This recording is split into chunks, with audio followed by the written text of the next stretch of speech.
Hi, I'm Mara Webster within Creative Company, and first and foremost, want to thank all of you for joining us for today's live Q&A for IFC Films We Need to Do Something. Before we dive into the Q&A, just wanted to quickly let you all know that you will have the opportunity to submit questions throughout the Q&A. There's a Q&A box right at the bottom of Zoom, and so if you have any questions for Sean, please go ahead and pop those into the Q&A box. You can also use the chat if you want to talk amongst yourselves during the conversation as well, so please feel free to converse about the film and about the Q&A and conversation that we're having throughout the evening. And without further ado, it is my absolute pleasure to welcome director Sean King O'Grady. Hey, thanks a lot for having me. Hi, thank you so much for joining us. And I wanted to dive straight in by talking about when you first read the script for this, because I love the fact that when you first read the script for this, that it actually gave you your first ever experience of having a jump scare from just reading something on the page. And so from the fact that it sounds like it was a really experiential reading for you and something where you started to really feel a lot of the beats of the film, how did that then start informing the way that you were immediately thinking about the script in terms of visual storytelling as a director? It set the bar really high. I think that I knew that, the script really delivered and it sort of had everything that I was looking for as a filmmaker. And so then I had a responsibility to the work that Max had already done to make sure that, I sort of delivered in the same way he did. That's amazing. And then when you first started working with the script, what were the first visual aspects and elements that you wanted to figure out, particularly bearing in mind that it is this singular location for the most part, and that so much of the movie plays into that particular location? The bathroom. That was the first two things that we really jumped into, actually, even before we started casting, were the production design and also the creature effects. So we were working on those two things for a very long time. And I think, our teams on both ends of those did a really good job. Was it important to you from the get-go to have the effects of the film be something that was in camera, that were physical effects that we were going to really see on screen in that way, and not to be utilizing CGI as a post-production method? Yeah, we didn't really think of doing it any other way. I mean, we wanted to do practical effects from the very beginning. We do enhance some of those with CGI, but we knew, not just from a visual standpoint, but also from an acting standpoint. It's a lot better for the actors to be able to react to an actual snake that's in the room, as opposed to just me saying, "Okay, pretend the snake is over there." You mentioned the snake, and I wanted to ask about how you did the snake setup and essentially snake logistics for the film, and really utilizing that as such a tool for building tension in so many different moments. Well, the snake is a puppet. So anytime that you're seeing the snake, there were two puppeteers that were operating the snake in the room with us. And obviously the bathroom is not big. So we had a camera team, sound team, and snake puppeteers and cast. So there's the first time that the snake comes in and the camera's circling. It's crazy. I have some images, but I wish I had a video of what was happening behind the scenes there, because you had an entire filmmaking team behind the camera, literally moving in a circle 360 degrees as we track around so that we can see that. It was just we had a small team. It was only 15 people total on set. We had about 8 of us that were actually right there moving behind the camera, trying to make sure we stayed out of the snake's way. And with the fact that it is this very claustrophobic location with the bathroom, did you go back and forth on whether you wanted that to be a soundstage right from the beginning, or was there a point where you were also location scouting and looking at potential found spaces that you could utilize at all? So before we knew what movie we were going to make, we knew we were going to make a movie and we were going to shoot it on, we've got a garage at our office that we converted into a soundstage. And so that was really the beginning of this exercise, was figuring out what can we do safely during COVID using the resources that we have at our disposal. And the soundstage was one of those unique things. So we just read it. I read it immediately thinking, okay, we're going to build this. We can do flyaway walls. I don't know how we would have, if we had to be in a real bathroom, that bathroom would have to be so huge to be able to pull this off, and it wouldn't have looked the same. I think that, the production design really is a character in the film. That bathroom is a character in the film, and there's no way we would have found anything quite as unique. And with the production design of the bathroom as well, I read that you worked with your production design team to also layer in a lot of details that when the audience go back and they watch the film for the second time, for the third time, that there's more details, and that it was important for you that the actors know what those details are so that they can really enhance and become a central part of the story. And so why was it so important to you that the actors knew what those details were, and the way in which you really hope that that's going to continue to play the film in different ways each time people watch it? Well, it's important that they knew the space. I think that they had to get the feeling that they lived in that space. This is their family home's bathroom. And there are some Easter eggs in there, some occult elements that you maybe wouldn't have in your family bathroom, or maybe you would. I don't know, no judgment. But it was really important that they weren't pretending to know the space, that they really knew the space. And so we actually, before the space itself was ready, we actually taped off in the basement of our office the dimensions of the bathroom, so they kind of got a feel for how much they could move and how they could work with one another.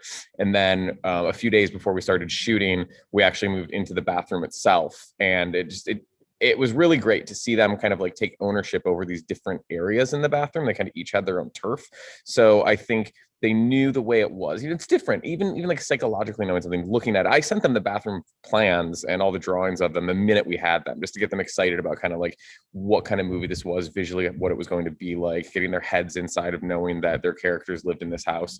But when you actually get in there and you're occupying that space and you're breathing the air in that space and your elbows are bumping into things, it's just different, and you move different knowing that. And I think that's the way that people would be if they did actually live in it.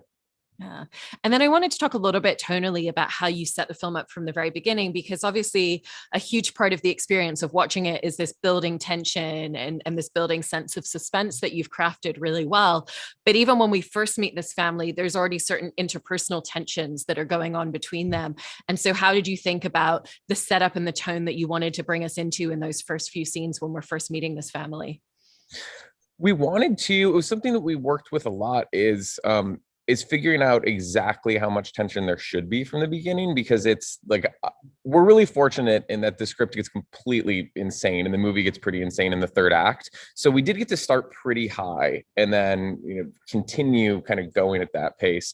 But it was a bit of a balancing act between not wanting to start with like this all out family warfare, but start more with tension and more with, we know that there's something between these family members. They're clearly not getting along well, but we didn't want to reveal too early why exactly they weren't getting along. And we didn't want it to be like a screaming match from minute one. And then in the way that you build each of their individual arcs of tension and suspense and heightened frustrations that they're all going through for different reasons, they're all kind of each going on their own journey individually. It's not that the entire family is on the same page the whole time. So how were you working with the cast and thinking really consciously about their individual arcs and how their different beats of tension were going to play off of each other as well? Well, what we thought about a lot was that everybody, aside from Bobby, the son, had a secret. They all knew something that the others didn't know, and they were all kind of living their own reality while living this collective reality. And I think that made the moments that are tense more tense, and it also created a lot of questions for us in terms of, how do you react to somebody when you don't want to necessarily reveal your secret, or when you don't want to, at some point the parents are still trying to protect the children from the information and from the reality of the situation, but also Melissa is concealing from her family a whole nother layer of reality. So it was pretty complex dynamics. Yeah. And one of the other complex dynamics is the way that you're weaving through all these different tones throughout the film as well. So if we look at that really heightened scene with the dog from the outside, that's one of the highest suspense moments of the film. And then right after that, there's kind of almost this exhale and this comedic relief that you bring in. And was it something where you found the shift between those tones really easily, or were you thinking about what does kind of the interstitial between these two very different moments in a film need to be? A little of both. I think that we always, from the beginning, we said that the tone of the movie was the tone of the year that we filmed it in. So 2020, which is a weird one. And I think that afforded us the opportunity. And what we really did set out to do intentionally was the movie can be scary. It can be funny. It can be dramatic. Like, you can watch this movie and there are moments where you might feel emotional. There are moments where hopefully you're scared. And there are also moments where you realize that it's okay to laugh. And I think that's kind of the way that a lot of us made it through the last year and a half now, is with going through that range of emotions, and also understanding that like sometimes things are so dark that you just have to laugh or else you'd never get out of bed. Mm-hmm. But the one in particular that you mentioned with the dog at the door, there is actually, we have our fun little like haunted house moment between the moment that the tongue gets pulled out and then the moment that the family is at the, are there spoilers? Has everyone seen the movie? People got the screener, so they've watched the film. Okay, cool. Great. Yeah, so then between the moment where the tongue is pulled out and the moment where the family's eating the tongue, there's like that bit of again, the camera does like a 360 there, and that to us was our wind down, our cool down. It was like, okay, we're going to ease you into from sort of terror to laughter. I also want to talk about the fact that you had Ozzy Osbourne as a surprise voice cameo for that moment. And in particular, the way that you really utilized that in how you filmed it with your actors in doing one take initially, where you had that traditional setup of, okay, one of the crew members is just reading the script on the side and reading that line back to the actors on the other side of the wall. And then when you did the second take, that you actually had recorded that voice cameo and recorded a lot of the sound design and then suddenly played it. And so is that the take that we're seeing in the film? And why was it so important to you that you do the first take with the regular setup with the crew and then pull out the sound design for your actors? Well, it's interesting. It was a bit of like learning from failure. In the storm sequence in the beginning of the movie, we first started off with just I was yelling thunder whenever there was supposed to be thunder, and after a certain point, that lost its effectiveness. So I was like, okay, how do we make this a little more interesting? So I just started like banging on stuff outside of the set whenever we would want to have a thunderclap. And so we started thinking about it. It was actually down to the wire with getting Ozzy to record and then getting the sound design done. But we were able to pull that off. And so we didn't tell most of the crew or any of the cast that we had Ozzy, that we had the voice, that we had the sound design. So as you mentioned, the very first take, we just did it sort of traditionally. And we're like, okay, and there's the dog comes to the door and they all freak out. But then for the second take, I wanted to get genuine reactions, and I just thought that moment is so important. Like, as I said, that I felt a responsibility to Max's words made me jump. I want to make the audience jump. That it was I want, and so to do that I had to make a cast jump. So yeah, you're seeing their actual reactions to not knowing what is happening, and when you're on that set and you're in those moments and everything's pretty tense, to hear something that you're not expecting is pretty terrifying. And the hardest thing, I think, for me and the few people who were in on it, knowing that was going to happen, was not laughing when we were just like absolutely watching the cast lose their minds as that was happening. So that was pretty fun. It's also incredibly visceral in the way that we then see the dog tongue as well. Did you always have a sense of exactly what you wanted that design to look like, or did you play around with any different options of visually what that prop was going to end up being? We spent a crazy amount of time talking about the way that tongue should look, because we didn't want it to be, it has to be believable enough that, this isn't, I mean, I guess it doesn't have to be, but it has to, first of all, fit through the crack in the door. But also have, the crack has to be big enough that the hand can go out, but not big enough that people can get out. And we wanted it to be dog-like, but not a dog. It was like, I think the things we were talking about is like, where is this on the spectrum from like schnauzer tongue to venom tongue? And we didn't want like full on venom. So yeah, we wanted something that you could also say, like, because this thing talks, like, could this be a man? Like, you wanted to create some sort of mystery. But yeah, it is a, that was fun. Designing the tongue was really fun. And you were bringing up there the ever so slight crack in the door, and even that's meticulously sized. Like you said, you can put an arm out, but you can't get a shoulder out. And very early in the film, when they realize that they're trapped, there's conversation about the space, and you kind of preemptively end any audience questioning of, well, why didn't they just do this? Why didn't they get out this way? Why didn't they try to bash through that wall? Was it important to you that you really shut down any questioning of, oh, well, if only the characters had done this, to really make it, they are trapped in here and there's absolutely no way that they can get out, and they absolutely know that? Yeah, I mean, we stood there and asked ourselves, okay, how would we get out? And we wanted to make sure that we designed a bathroom that was impossible to get out of, in this particular circumstance where a tree falls through your living room and your hallway and it was blocking the door of your bathroom. And there was this weird thing where, and Max faced this with the book, where people said bathroom doors open in, not out. And that's absolutely not true. Like, I thought of the bathroom in my house, the bathroom door opens out. It's like I could get trapped in my bathroom, and Max could too. So we knew that this was feasible. And then the other question that we had, one thing that came up a lot in the production design, was like, we wanted enough light coming in that we had, so that we could tell the difference between night and day, not just through the crack in the door, and also so we could shoot the movie and make it look beautiful and not have it be in like total darkness. But to have light, you need windows. And if you have windows, you could get out. So we had to make sure that those windows were small enough that even if they were to be broken, and with that like thick cube glass, it would be really hard to break with your bare hands or even with like a thermos or something. But it was important to us to make sure that to ride that balance of getting enough light in while also not having it be something that someone could just like kick through and walk out of.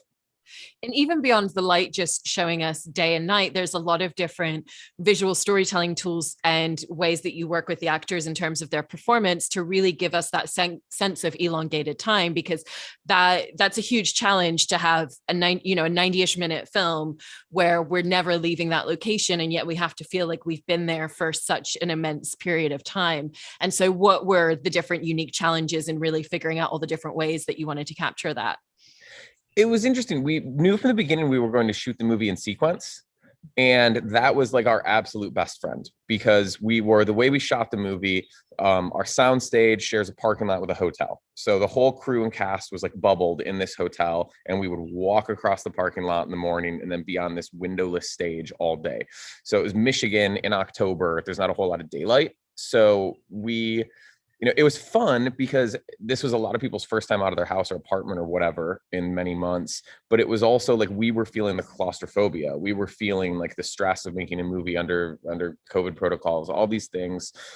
So we kind of started to deteriorate as a unit over the course of shooting the film. And I think that helped with the performances. And I think that helped with us as a crew. Like the bathroom was getting dirty. It was getting trashed. It was getting gross. Like these things were really happening over the course of the time period that we shot in. So I would really say that we took our inspiration in designing those performances and in aging the set over time, just through what we were actually going through. Yeah. I like that you chose the first time for everybody leaving their homes to trap everybody in an enclosed space. Yeah, it was pretty sadistic. And that must also have really lent itself to your process in how you worked with the actors, not just because you're shooting with them in sequence. So there's almost this theatrical element to the way that they're able to approach their roles, but also in the fact that almost the entire film really is just this four-hander. And so you really get that opportunity to create that intimacy with each of the characters. So how did that inform the way that you were working with them on their performances and really building individual character arcs with them? We spent a lot of time getting to know each other, first via phone and Zoom and text before they arrived. And then once all the actors arrived on set, we spent a couple of days just like sitting in a room talking. And that was partially getting used to just being around people again, and then also getting to know one another. But we didn't do anything. We didn't look at the script. We didn't talk about performance at all for a couple of days. And then we rehearsed a lot. And I felt like the time that we spent just talking to one another made the rehearsal a lot more impactful, because by the time we started rehearsing, nobody was afraid to share ideas. No one was afraid to say this isn't really working. And so then by the time we got on set, we just had this level of comfort with one another. Like I hope they felt this way about me, that like there was nothing they couldn't say and nothing they couldn't challenge. And I felt very similarly, like there was nothing I was uncomfortable asking them to do, because we were all really close by the time it started. And so I think that I knew enough about them as humans to know in certain moments how to talk to them, as actors, to bring things out of experiences that they told me they'd had that these characters could relate to, that they could pull from their own lives. With that time rehearsing with them as well, what were some of the key scenes or key moments that you really wanted to dive into and workshop with them? Interestingly enough, it was different than we thought. I think what I thought we were going to get out of the rehearsals was really more, I guess, the more kind of like action oriented moments, or the moments of the creature effects, which were really important because we had to figure out how to stage those and make sure that, we have like having those snake puppeteers, that's having other actors in the room. It really is. And so we had to figure that out. But then what we spent a lot of time doing was figuring out the choreography of the more emotional moments and where everyone is, and sort of why they are where they are, and what happens when they invade each other's space. Like that becomes a very personal thing. My favorite thing that came from the rehearsals was realizing that when Bobby is dying and Diane is holding him, that essentially that platform where the bathtub is becomes like an altar. And at one point, Melissa and Robert actually like approach the altar, and then the whole family is kind of there and they're having this really emotional moment together. So that, to me, that was not something that we had necessarily planned on. It's just something that like happened while we were rehearsing. And then we just knew like, this is it. This is the most powerful way for this moment. It's like it is one of, other than when they're trying to break out of the door, it's the only time that the whole family actually comes together and sort of like has this like really tragic moment of bonding over their son's death. Yeah. And you were mentioning Bobby and the actor John and working with him. Obviously, when you're working with young performers, for all the right reasons, there's restrictions on how many hours a day they can work. And usually you have the ability to go, okay, well, we'll shoot this location, we'll shoot this scene instead. But how did that influence the way that you were shortlisting and putting a lot together, knowing that it was really about these 4 characters in a room together all the time, but you had one performer who could only be on set for certain hours in the day?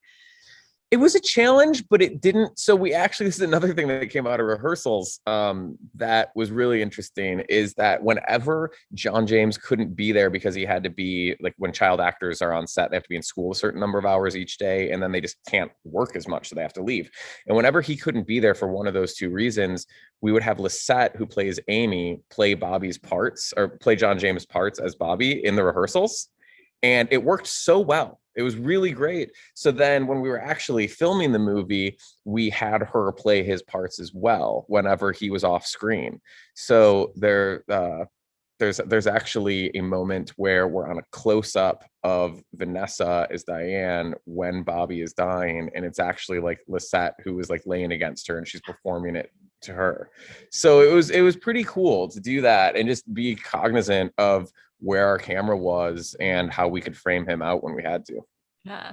And then I wanted to talk a little bit about the character of Melissa, particularly in terms of the visual stylings, because I think the way that you have her express herself externally, down to the detailing of the color of her hair, the way that she wears her makeup, is really striking. And the moment that we see her on screen, we have a certain sense of her internal journey and emotional space as a character just from those details.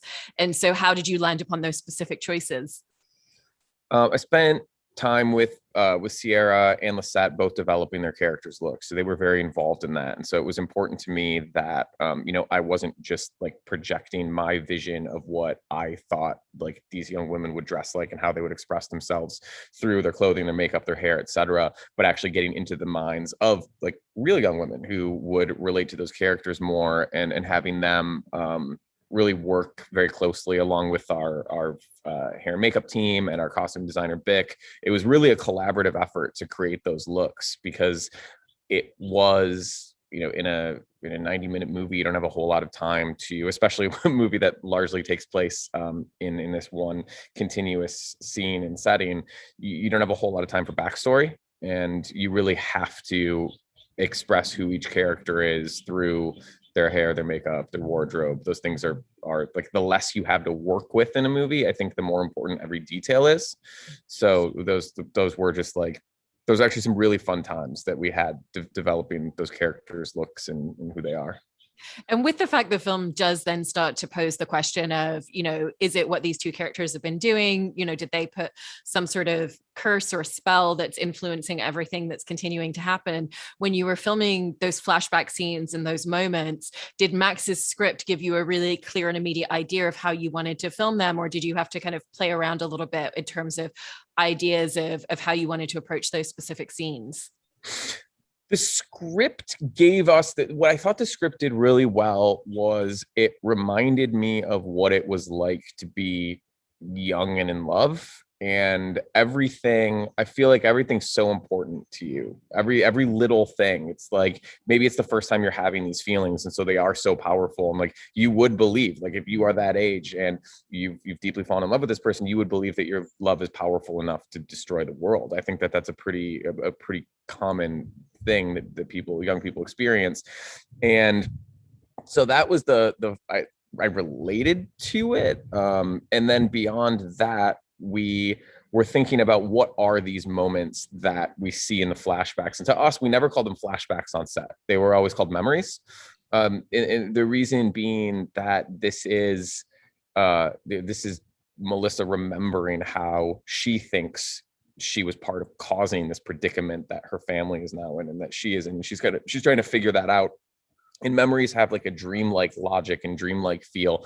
And so the depth of field is extremely shallow in those scenes because we shot on a lens that's like a 0.95 f-stop, and the reason it's actually called a dream lens, Canon dream lens, but the reason that we shot on that is because in your dreams and in your memories you only have like yourself and the people that you're interacting with. There are no background actors in dreams or in memories.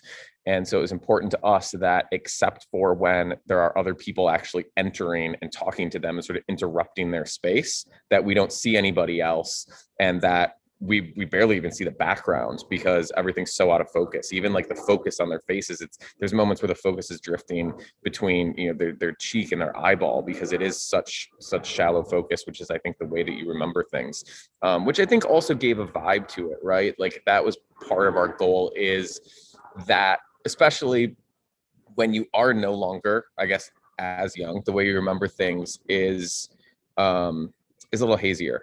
And so for me, it just felt like, I guess that's where I maybe projected elements of myself the most into it, is like, this is how I remember what it was like to be young and go through hard things. And so really putting that emotion into what we were capturing with them. Yeah. And also with the film overall, you were talking a little bit about some of the external elements that are happening outside of the door and outside of this bathroom. And I think one of the things that you've achieved really well with this film is you have this ultimately very intimate setting, and yet the world of the film feels very big and grand at the same time, in terms of there's thunder happening, there's fire shots, there's this dog outside, there's something supernatural happening, and we fully believe that all these elements are in place even though we're not necessarily seeing them. And so how did you set about thinking about the scope and the larger concept of what you wanted this world to be filmically, even though visually you weren't choosing to show all of those details? So Max and I made an agreement early on in this process that we would never let ourselves fully answer the question, what's outside the door? I think to us, it was more interesting to focus on what the character's experience would be, which is you hear things and you imagine things, and whatever your mind creates that's outside the door is going to be coming from the recesses of your own mind, from your own nightmares, from your own memories. And so we wanted to trust the audience to bring those things themselves, and help them along a little through sound design and through some fun things. There's actually like a very fun element that we worked into the sound design, again, as sort of like an Easter egg, which is that our sound designer Colin was somewhere in the middle of the country, or the middle of the United States, where there's this like there were these I don't know what they were, like 17-year cicadas. I think they like emerged every couple of decades, and they happened to emerge right while we were like locking the sound for the movie. So it was like a very last minute thing. He was like, man, I'm trying to finish this mix, but I can't because the cicadas are too loud. And we had like this moment of like aha moment. We realized together, like, record the cicadas and let's put them into the movie. Like, cicadas are gross. The fact that they're emerging after all this time, it seems like a pretty cool thing, and like a very 2020/2021 thing to have this rare gross insect noise. I also really want to talk about a lot of your camera shots and the blocking, because I think there's such creative use of the way that you really utilize the camera to get into every single corner of that space. And there's a moment where you bring the camera right into the center of the actors and it's spinning around, and then you're using the camera up against mirrors so that we're seeing the door for that kind of moment where they're all trying to get out and see if they can escape. And so what was that journey and that process of not just figuring out how to use the camera to really make us feel every corner of the space, but also when using a lot of those really creative tools and very different types of camera shots, where it felt like it was really going to lend itself to and enhance particular moments and scenes? For us, it was figuring out the balance of doing things where we felt that the camera could help tell the story and help create tension or help break tension, but wasn't ever gimmicky. Right. Like we didn't ever want to be like, we're doing a cool camera move, but we wanted the camera to really be a part of the storytelling. And so that was just a constant kind of push and pull between JP, our cinematographer, and myself, was sitting down, thinking about it, talking a lot about films that we liked and interesting things and so that was like, I think, we spent like a week shot listing the movie during prep. And then when we got into that rehearsal in the basement with just the outline of the set that I mentioned, we completely ripped our shot list apart. A week of work just gone, destroyed, because what the actors did was so much more interesting than what we thought they would do. And it was bad. Like our first day of rehearsal, I was like walking around telling them what I thought the blocking should be until I realized like the actors are way better at me than acting. I should let them figure out the blocking and we'll adjust our camera to where they're going. And so some of the things that we wanted to do with the camera that we thought were really interesting and that we either had seen before, like the one, I guess, that's like sort of like an homage is we have there's the shot where Pat Healy runs towards the door and starts punching it, and then the camera ends up like below him, and it's sort of like a Shining style thing where we're looking up at him as he's in this crazed moment. And we wanted to like take what we thought was so cool about that shot from The Shining and then add a dolly move to it, so that it was our own thing. And so it was also telling the story, because for us that door is so important. Like I guess that's a moment where I can say directly, like it wasn't just about doing something cool because we liked it from another movie. It was an opportunity to do something cool that we really liked, that was an homage to something that we love, but it was also a way to help the audience along by saying like, this door is important. So he's running towards this door, the camera's moving towards the door. It's like all the gravity in the room is moving towards this door, and then you can't get out. Like how better to create, claustrophobia. The irony of that is that to pull that shot off, we actually had to cut the door in half, because the dolly had to slide underneath it to be able to point directly up to be able to see the door and Pat's face at the same time. Wow, that's so many intricate details that go into just a singular moment in a singular shot on screen. I love it. I wanted to jump to one or two of the audience questions that we have coming in. So just a reminder, if you have any questions, feel free to put them in the Q&A box at the bottom of your screen. And this is something I don't know if you were involved in these decisions, because it is a marketing question, but someone's asking about the poster with the red filter and the close-up of the eye, and the fact that it's such an intense visual image, and what the inspiration for that choice was. And so if you were involved in any of those conversations about visually what the poster was going to look like, would love to just hear you speak to that a little bit. Yeah, that actually, the process of working with IFC on all the marketing materials was really great. It was like extremely collaborative, and they dealt with me having a lot of very particular opinions about very, very strange things. But the poster they presented me with like the first round of the artwork, and there was this eye that worked that was an element of one of them, and we just kept going back and forth on. I think it was important to all of us that we had something that felt, to us, we wanted this to feel like there were a lot of classic film techniques used in the making of this movie, like with the exception of the fact that it's digital. Obviously there's not really a whole lot happening that couldn't have been done in the 70s. And so I think similarly, and a lot of our references for this were stage plays and 60s 70s movies, and so I think that we wanted something that felt like it could have been from that era, and something that was striking. And obviously it makes sense to the movie too, because there is that the only time that the camera is ever outside of the bathroom is when we're seeing in, and we're seeing Melissa's eye as she's looking out. So, well, that's not true. There's we added one. That was our plan, but we added one, which is the other time when Bobby is being pushed out of the door.